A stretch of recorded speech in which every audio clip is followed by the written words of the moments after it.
So these geodesic domes were designed to be rabbit colonies. As you recall from earlier videos I've done, each of these domes is dug out about 5 feet deep and has a kind of a subfloor of steel mesh so the rabbits cannot get out. They can't dig out.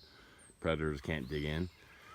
And then it's basically set up as supposed to be something that closely approximates a rabbit habitat. Now in this case, because of a combination of the heat and humidity and all the rain and stuff we've been getting here in North Carolina for the last month or so, it's highlighted a problem with rabbits that I didn't know about and I'm learning about, and it's causing me to take action to get these rabbits out of the domes for now, put into cages so I can figure some things out and hopefully get them back into these domes. But a couple things I want to point out. If you can kind of see that green right there, that's I don't know, probably a mildew that's growing on the ground because there's so much water. Even though the dome is covered, it's not perfectly covered, so a little bit of water still dribbles in, but we get a huge thunderstorm and you can sit out here and have a dance party. Very little water gets in, but some does. So there you can kind of see some green.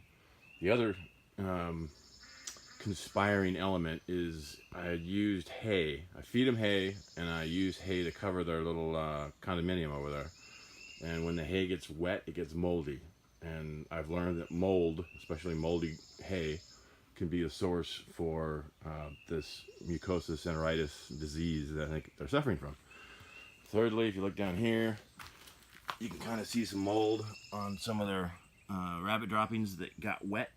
And it's such a humid environment. Mold grows on everything, and unfortunately, mold kills rabbits. Who'd have thought? And as evidence, there's the most recent unfortunate victim.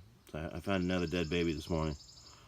So that poor baby died because of some factor of mold, mildew, or wet hay.